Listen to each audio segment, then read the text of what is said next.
Bonjour tous frères et sœurs. Ce matin, nous allons étudier l'Apocalypse. Nous allons étudier concernant le mystère de la bête et 7 têtes et 10 cornes. Dans l'Apocalypse 2, il y a la bête et 7 têtes et 10 cornes. Il y a la bête et 2 cornes. Et aussi la bête 10 cornes. Il y a aussi la femme assise sur la bête 7 têtes et 10 cornes. Alors tout cela, ce matin, nous allons le comprendre un par un. Tout d'abord, regardons. Une bête. C'est une bête qui a 7 têtes et 10 cornes. Lisons cela. Ou bien nous pouvons ne pas le lire. C'est dire que l'apôtre Jean vit monter de la mer une bête et monter de la mer. Cette bête avait 7 têtes et 10 cornes. Et sur ces 10 cornes 10 diadèmes. Et sur ces 7 têtes des noms de blasphème contre Dieu. Cette bête ressemblait à un léopard. Ses pieds étaient comme ceux d'un ours, et sa gueule comme la gueule d'un lion.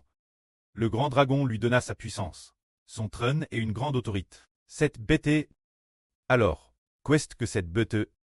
Tout d'abord, dans la Bible, quand on parle de bête, si l'on dit que dans les visions, on voit des bêtes, ce sont toutes des nations. Quelles nations? Ce sont toutes des nations qui persécutent le peuple de Dieu. Dans le livre du prophète Daniel, Daniel a également vu 4 bêtes. La première bête ressemblait à un lion. La deuxième bête ressemblait à un ours. La troisième bête ressemblait à un léopard. Et la quatrième bête, elle avait des dents de fer et des griffes d'airain.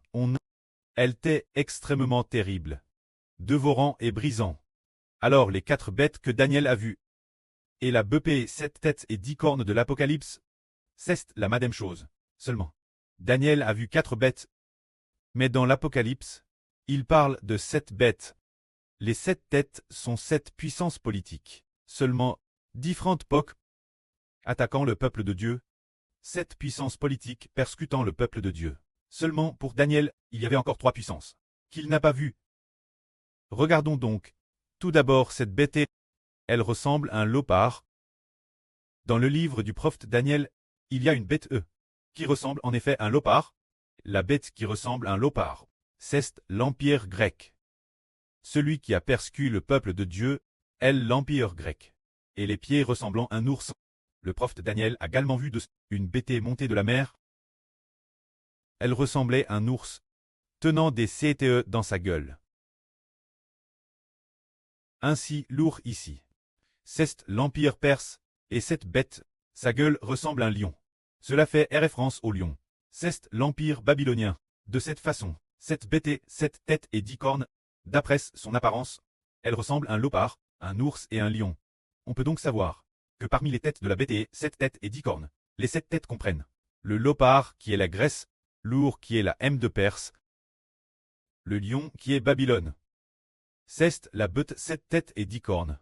Parmi ces 7 têtes, il y en a 3 que l'on peut identifier par cela. Il y a la Perse, il y a la Grèce, il y a Babylone. Alors ici, nous sommes dans le livre du prophète Daniel, qui présente de grandes similitudes avec l'Apocalypse. Le prophète Daniel a aussi vu la bête montée de la mer, sur point aigu, et c'est la même chose dans l'Apocalypse.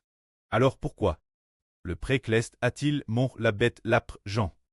C'est pour faire savoir l'apôtre Jean que dans toute la Bible, l'Apocalypse parle d'un royaume qui est l'Israël spirituel.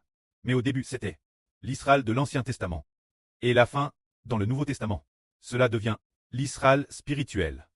Alors, l'Israël de l'Ancien Testament a été persécuté par la bête 7 têtes et 10 cornes. Et l'Israël du Nouveau Testament est persécuté par la bête 10 cornes. Ainsi, nous comprenons qu'en réalité, le pouvoir spirituel, le pouvoir qui appartient à Dieu, est persécuté par le pouvoir de Satan. Surtout à l'époque de la grande tribulation. Que la gloire soit auprès et au Seigneur. Amen.